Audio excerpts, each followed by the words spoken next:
सुप्रभात दोस्तों, मैं शमयता हर शनिवार की तरह आप लोगों के पास लेके हाजिर हुई हूँ। ध्रुववाणी शुभवाणी इस सेगमेंट में ईशोपनिषद का 6वां श्लोक।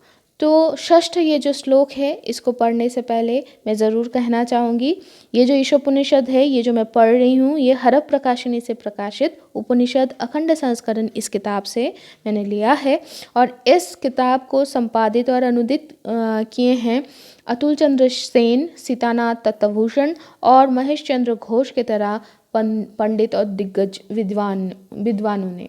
तो इनका नाम ले रही हूँ, इसके लिए मैं माफ़ी मांगती हूँ आदि गुरु से।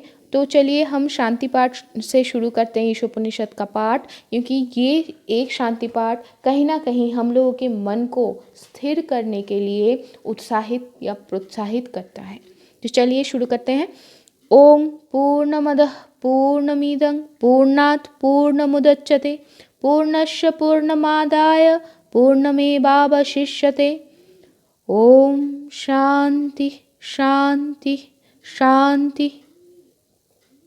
इस शांति पाठ का अर्थ ये है कि सब कुछ परम ब्रह्म है, वो विश्व के अतीत भी हैं और पूरे पूर्ण ब्रह्मांड भी वही हैं। और किसी भी चीज़ की सृष्टि से या जन्म से उनके जो पूर्णत्व है उसमें कोई फर्क नहीं पड़ता, उसमें कोई भी परिवर्तन नहीं होता है। तो हम उस परम ब्रह्म से प्रार्थना करते हैं कि वो हमें शांत करे और हमें वो स्थिर शिखा की तरह बनाए, ताकि हम स्थिर हों और उनकी प्रतिच्छवि, उनकी प्रतिमा उद्भाषित हो हमारे मन में। आइए दोस्तों, हम पढ़ना शुरू करते हैं, ईशोपनिषद का पाठ शुरू करते हैं। ईशा भाष्यमिदं सर्वं यत्किंच जगत्यां जगत् तेन तक्तेन भुञ्जिता माग्रदः कश्चित् धनम् कुर्वन्नेवेह कर्माणि जिजीविषेत् सतं समाः एवं तयि नान्यथेतोऽस्ति न कर्म लिप्यते नरे। असुर्जा नाम ते लोका अन्धेन तमसावृताः तांस्ते प्रत्याभिगच्छन्ति जे के चात्तहनो जनाः। अनेजदेकं मनसो जबीयो नैन देवा आप्नुवन् पूर्वमर्षत् तद्धावतो अन्यानतेति तिष्ठत् तस्मिन्नपो मातुरिष्या दधाति। तदेजति तन्नैजति तद्दूरे तदन्तिके तदन्तरस्य सर्वस्य तदु सर्वस्यास्य बाध्यत। ये जो 5 श्लोक हम लोग पिछले हफ्तों में पढ़े हैं, इन 5 श्लोकों में पहला जो 3 श्लोक है हमारे जीवन को, हमारा जीवन कैसे चलना चाहिए, उसमें हम लोगों को मार्गदर्शन किया है। कहा गया है कि जो कुछ भी चलता है, गतिशील है, वो सब कुछ परम ब्रह्म है या उनकी कृपा से आच्छादित है, उनसे ही आच्छादित है। और हमें अपना जो जीवन व्यतीत करना है वो त्याग के माध्यम से ही भोग करना है। और एक बात है कि भाई, और किसी की भी संपत्ति, वो चाहे आत्मिक हो, वो चाहे मानसिक हो, वो चाहे भौतिक हो, किसी भी रूप से किसी की भी संपत्ति के ऊपर हमें लोभ नहीं करना है, हमें लोभ नहीं करना है। और अगर हम कर्तव्य कर्म के बोध से ही सिर्फ कर्म करें, तो ऐसे अगर हम 100 साल भी कर्म करते हैं तब भी हम कर्म बंधन से मुक्त रहेंगे। इसको छोड़ के और कोई उपाय है नहीं। और ब्रह्म जो है, इसका स्वरूप अगर हम समझ नहीं पाते हैं तो एक जीवन के अंत में दूसरे जीवन के बीच में जो एक पर्याय है, जो संधिक्षण है, जिसको हम मौत और जिंदगी के बीचों बीच एक अननोन फेज बोलते हैं, वो यहाँ पर कहा जा रहा है कि वो एक मेंटल स्टेटस है, एक मानसिक स्थिति है। वो मानसिक स्थिति जो हम लोगों को ब्रह्म के तरफ जाने का जो यात्रा है, वो कितना और देर लगेगा वो निर्धारित करता है। तो अगर हम उनके स्वरूप को नहीं समझ पाते हैं तो हमारा जो यात्रा है वो थोड़ा सा प्रलंबित हो जाता है, क्योंकि हम निम्नतर लोक में, झूठ में नहीं, निम्नतर सत्य के लोक में ही रह जाते हैं, अधिष्ठित रह जाते हैं। तो इससे अब तो परम ब्रह्म का स्वरूप क्या है? परम ब्रह्म का स्वरूप वर्णन शुरू हुआ है चौथे श्लोक से, जिसमें कहा गया है, ये जो अनुवाद है मुझे बहुत पसंद आता है, कि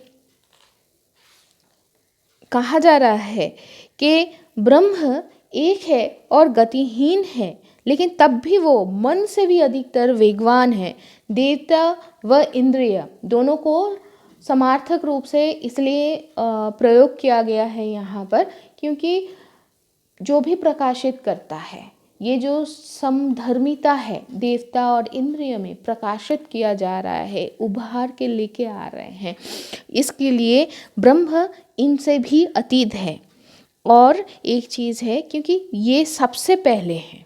मेरा मन अभी मोबाइल में है, मेरा मन अभी इस उपनिषद की किताब में है, मेरा मन अभी पॉटी में है, नहीं, मेरा मन अभी सूरज में है। सब कुछ परम ब्रह्म है। जहाँ पर भी जा रही हूँ, मैं देख रही हूँ, वहाँ पर ही तो परम ब्रह्म अवस्थित है। तो मुझसे भी पहले वो पहुँच गए, मेरे मन से भी पहले वो पहुँच गए।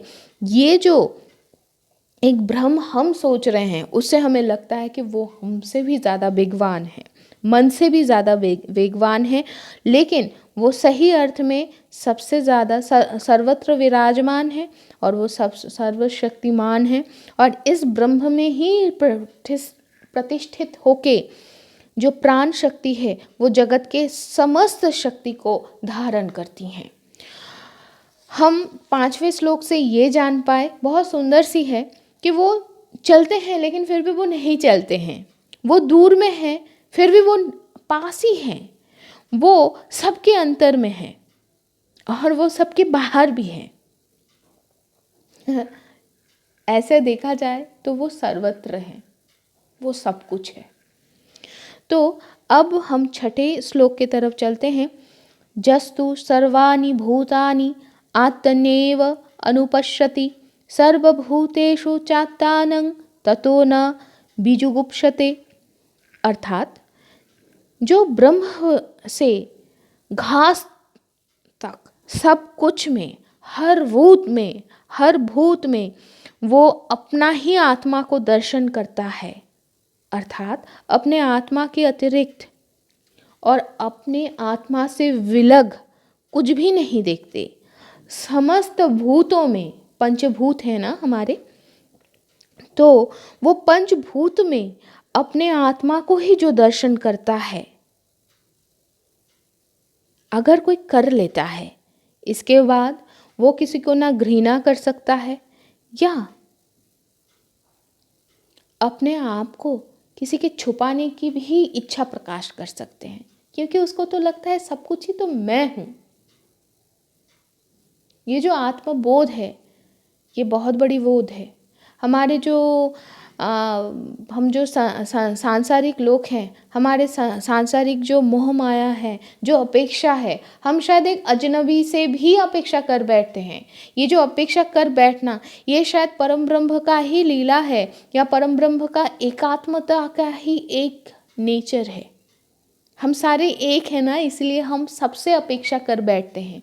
लेकिन दोस्तों, वास्तविकता में हम जो अपने लाइफ में देखते हैं, ये जो कथन है, जो श्लोक में कहा गया है, ये कहना बहुत आसान है, इसको उपलब्धि करना थोड़ा सा मुश्किल है, लेकिन इसको अपने लाइफ में प्रतिफलित करना सबसे कठिन है। क्यों? क्योंकि परम ब्रह्म सच सब में विराजमान है। मेरा आत्मा सर्वभूतात्मा है, इसीलिए हम सबसे अपेक्षा तो कर बैठते हैं, लेकिन हम ये भूल जाते हैं कि सबकी जो यात्रा है, अपने अपने गति में, अपने अपने हिसाब से वो आगे बढ़ रहे हैं। यहाँ पर कोई भी दो आत्मा या कोई भी दो प्राणी का जो गमन पथ है ब्रह्म की तरफ, वो पैरेलल चल सकता है। साथ आ गए तो वो मित्र है, अगर काट के चला गया तो वो शत्रु है। ये हम सोचते हैं, लेकिन अगर ऐसे सोचें तो शायद इस 6ठे श्लोक को थोड़ा सा ज़्यादा हम उपलब्धि कर पाएंगे। कैसा ये छठा श्लोक को हम उपलब्धि कर पाएंगे, देखते हैं, कोशिश करते हैं। मैं बहुत छोटी हूँ, धृष्टता कर रही हूँ, माफ़ कर देना सारे लोग, क्षमा मांगती हूँ पहले से ही, कि हम अगर ये सोचें वो भी अपनी यात्रा में जा रहा है, मैं भी अपनी यात्रा में जा रही हूँ, हमारा सबका जो गंतव्य है वो परम ब्रह्म ही है, उसके आगे कुछ नहीं, उसके पहले भी कुछ नहीं और उसके आगे भी कुछ नहीं, है ना। तो अगर ऐसा है तो वो अपने रास्ते में अपने उपलब्धि में जा रहा है, मैं अपनी उपलब्धि में जा रही हूँ।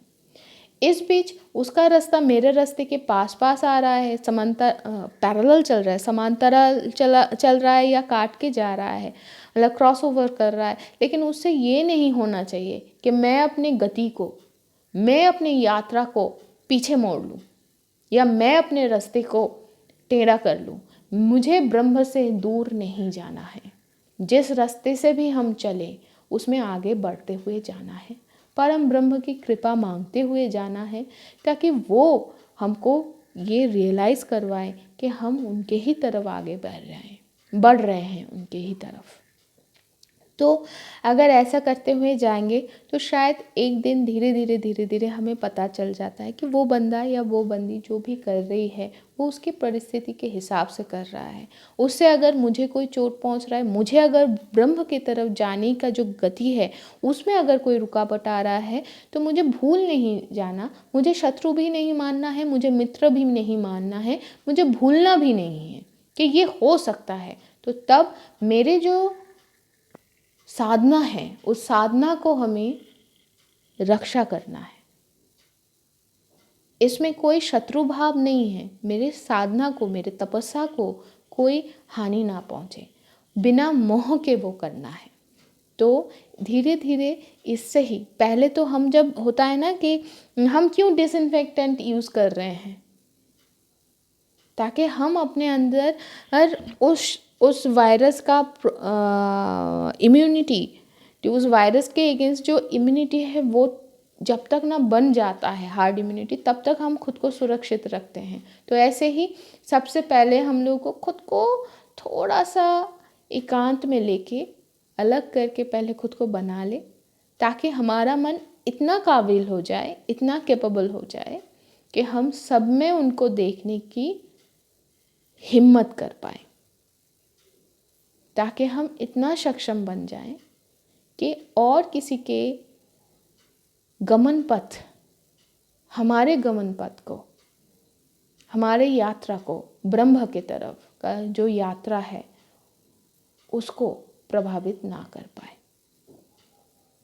या जैसे भी प्रभावित करें उसको हम पॉजिटिवली तब्दील कर लें और ये सोच पाएँ ये भी मेरे प्रभु की इच्छा है, ये भी मेरी माता रानी की इच्छा है, जिस रूप में हम ब्रह्म को देखते हैं, या यही मेरी गुरु की इच्छा है, ऐसे ही सही।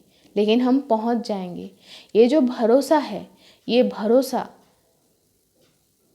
लाना बहुत बड़ी बात होती है। हम शायद अपने घर पे सबसे ज़्यादा ये भरोसा करते हुए देखते हैं हमारी माँओं को, अपने पिताओं को।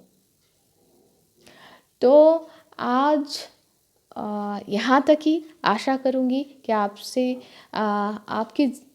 आशा करूँगी कि आप लोग अपने जीवन में ये जो सेगमेंट को थोड़ा सा समय दिए हो, वो उस समय में ये सेगमेंट आप लोगों के जीवन में धनात्मक पॉजिटिव वाइब लाने के लिए सक्षम हो रही है।